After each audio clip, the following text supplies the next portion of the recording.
Vocês pediram e eu trouxe. Hoje falaremos sobre os dragões de Harry Potter. Eu sou o Dan e esse é o Ninho de Dragão.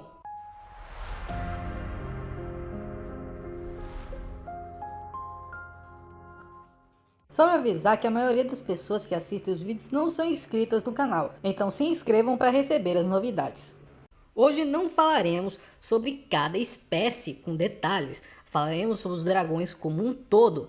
Se quiserem, posso falar sobre cada uma das espécies de dragões aprofundadamente mais tarde. Os ovos de dragão no mundo bruxo não seguem um padrão universal de aparência, pois variam de acordo com a espécie. Em geral, são de cascas resistentes e devem ser incubados com fogo, já que as mães dragão não usam ninhos convencionais, elas assopram fogo diretamente nos ovos para mantê-los aquecidos. Se estiver sendo cuidado por humano, a temperatura do ambiente precisa ser rigorosamente controlado. O humor ao redor e até música ambiente influenciam no desenvolvimento do filhote. Um erro nesse processo pode impedir que o ovo ecloda. Dragões nascem ainda incapazes de voar ou soltar fogo. Nos primeiros dias, podem soltar faíscas involuntárias, mas apenas por volta dos 6 meses que conseguem lançar seu primeiro sopro de fogo, geralmente acompanhado de muita fumaça. O voo se desenvolve por volta de 1 ano de idade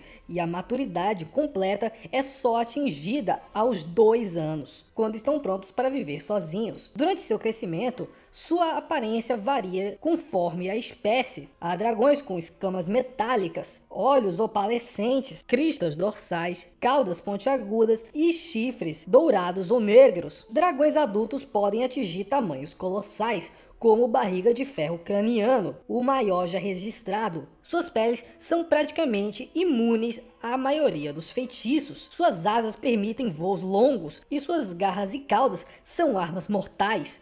As cores variam de escamas prateadas, verdes, negras e até tons de cobre e azul metálico, dependendo da raça. O rabo córneo húngaro, por exemplo, possui escamas negras e espinhos bronzeados, enquanto o focinho curto sueco exibe um brilho azul prateado. A arma mais conhecida dos dragões é o seu sopro de fogo. Espécies como o rabo córneo húngaro possuem uma chama capaz de derreter ossos e rochas. O controle sobre essa habilidade varia conforme a idade e a espécie. Dragões são extremamente fortes, com garras afiadas, mandíbulas potentes e caudas que podem destruir construções. A pele de dragão é quase impenetrável a feitiços simples, sendo necessário um grupo de bruxos para imobilizá-los. Dotados de asas poderosas, dragões podem voar por longas distâncias. Algumas espécies, como o dente de víbora peruano, combinam velocidade aérea com movimentos ágeis, enquanto o barriga de ferro craniano impressiona pelo porte pesado e imponente no voo. Apesar de não serem domesticáveis,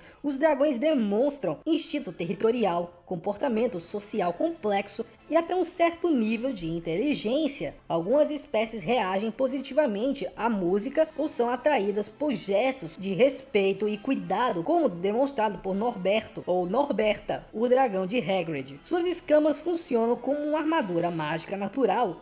O único feitiço realmente eficaz é a maldição da conjuntivite, que afeta seus olhos, o ponto mais vulnerável. Esse feitiço foi usado por Viktor Krum durante a primeira tarefa do torneio Tribruxo, quando ele enfrentou um dragão da espécie meteoro chinês. Também foi visto que é possível colocar essas criaturas em transe ou em sono através de um feitiço, como utilizado por Fleur Delacour durante o torneio Tribruxo. Apesar de não serem domesticáveis, os dragões podem ser condicionados com dor, como demonstrado no Banco de Gringotts, onde um dragão foi treinado para associar sons a punições. A visão dos dragões é o seu ponto fraco. A maldição da conjuntivite pode deixá-los cegos temporariamente e vulneráveis a ataques ou contenções.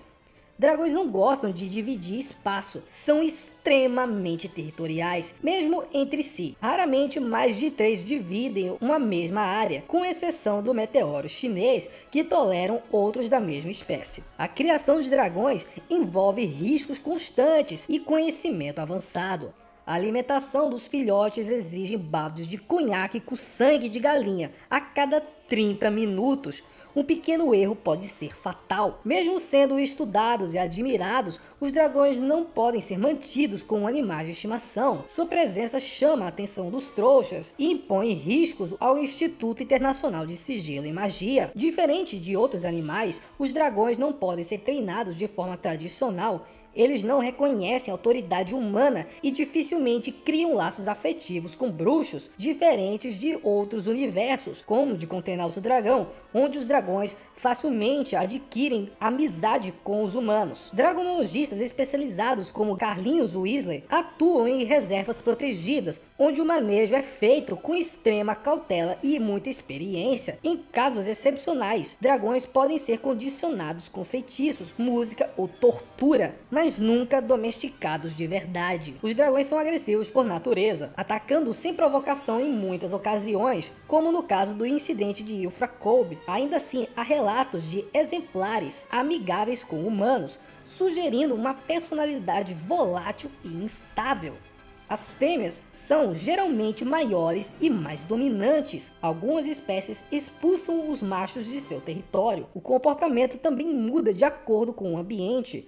Dragões em reservas vivem de forma menos hostil do que os encontrados soltos. Alguns dragões demonstram curiosidade e inteligência emocional, como Norberta, que criou um vínculo com Hagrid.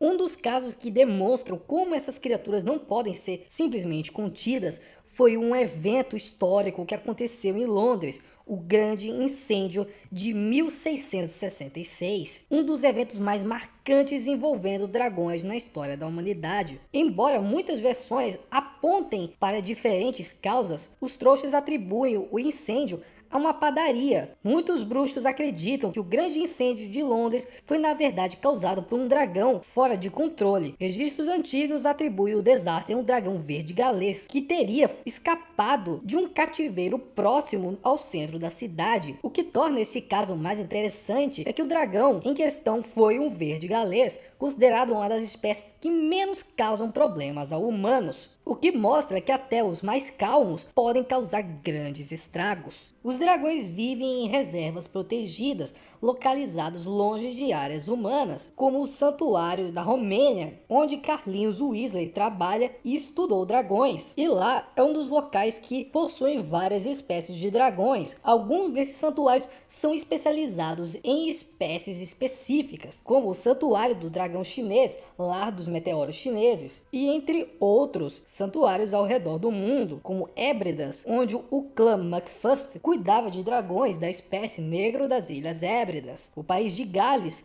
onde tem um santuário escondido nas montanhas mais altas. A reserva de dragões na Suécia, onde anualmente acontece uma corrida de vassouras, e o santuário norueguês do dragão, onde ficam dragões da espécie dorso cristado norueguês. Alguns livros sobre dragões ou que contêm essas criaturas foram lançados ao longo dos anos, e alguns deles são livros didáticos da Biblioteca de Hogwarts, como por exemplo, A Criação de Dragões para Prazer e Lucro, Espécies de Dragões da Grã-Bretanha e Irlanda, Do Ovo ao Inferno, um guia para guardiões de dragões e animais fantásticos e onde habitam, de Newt Scamander. Não havia reproduções de dragões oficialmente sancionadas, pois a criação de dragões era proibida pela Convenção dos Bruxos de 1709. No entanto, saiba-se que se cruzavam entre si criando híbridos raros. Ao todo, existem 10 espécies puras de dragões conhecidas, de acordo com a 52ª edição de Animais Fantásticos e Onde Habitam. O Olho de Opala. Nativo da Nova Zelândia, o olho de opala geralmente é considerado um dos dragões mais belos. Meteoro chinês. Nativo da China, o meteoro chinês tem escamas escarlates lisas, com uma franja de espinhos dourados ao redor de seu focinho e olhos extremamente protuberantes. Verde galês. Nativo do país de Gales, na Grã-Bretanha, o verde galês era verde e tinha 2 espinhos pontiagudos que ficam no topo da cabeça, geralmente conhecido por ser um dos que menos causam problemas e menos ataques a humanos. Negro das Ilhas Hébridas. Nativo das Ilhas Hébridas, na Escócia, na Grã-Bretanha, possui escamas escuras e espessas, cristas ao longo do dorso, com uma cauda com uma ponta em forma de flecha. Rabo córneo húngaro. Nativo da Hungria, tem escamas pretas e aparência de lagarto. Também tinha olhos amarelos, chifres de bronze e espinhos de cores semelhantes que se projetam de sua cauda. Considerada a espécie mais agressiva e perigosa de todas as raças de dragão, e a mais famosa, é claro. Dorso cristado norueguês. Nativo da Noruega, é parecido com o rabo córneo húngaro, exceto pelas cristas pretas no dorso e pela textura mais acastanhada das escamas. Dente de víbora peruano.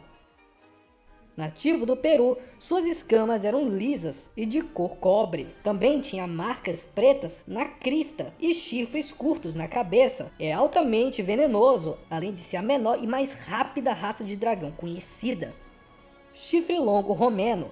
Nativo da Romênia, o chifre longo romeno tinha escamas verde escuras e 2 chifres longos e dourados brilhantes que apontavam para fora como chifres de touro. Focinho curto sueco. Nativo da Suécia, suas escamas eram azul prateadas. Sua chama poderosa também era de uma cor azul brilhante e quente o suficiente para reduzir madeira e ossos a cinzas em segundos. Barriga de ferro ucraniano. Nativo da Ucrânia, era uma raça bípede que tinha uma cor cinza metálica, tinha uma envergadura imensa, garras longas e escamas espessas, que se dizia serem duras como aço, considerada a maior raça de dragão já registrada. A existência de mais 2 espécies de dragão foi mostrada em páginas de notas referentes ao livro Criação de Dragões para Prazer e Lucro, que é o bola de fogo catalão e o focinho longo português, cujo não temos tantas informações como os outros. O bola de fogo catalão é nativo da Catalunha, localizada na Espanha. Parecia ter um focinho preto ou possivelmente queimado, de formato um tanto estranho, e possuía uma fileira de espinhos que descia pelo pescoço. 2 chifres pretos residiam no topo de sua cabeça, e o focinho longo português é nativo de Portugal. Sua aparência é um pouco semelhante ao bola de fogo catalão, com o pescoço estriado e pele escamosa, mas com um focinho mais longo e chifres mais pontiagudos. Outro acontecimento histórico envolvendo os dragões foi o incidente de Ilfracombe, um dos ataques mais conhecidos da história mágica. Um dragão verde galês atacou uma praia frequentada por trouxas em Ilfracombe, localizada na Inglaterra. O incidente quase expôs o mundo bruxo, mas foi contido graças à bruxa Tilly-Toke e sua família, que lançaram o feitiço da memória Obliviate em centenas de trouxas presentes. Pela façanha, Tilly recebeu a Ordem de Merlin primeira classe. O Ministério da Magia possui o próprio sistema de classificação de todas as criaturas mágicas, indo de 1x a 5x. E os dragões estão classificados com 5x, o que significa que eles são extremamente perigosos e não são possíveis de domesticar. Bom, companheiros, por hoje é só. Foi ótimo nos vermos, estou ansioso para o nosso próximo encontro. Mais uma vez, se inscreva no canal, deixe seu like e ative as notificações. Tchau!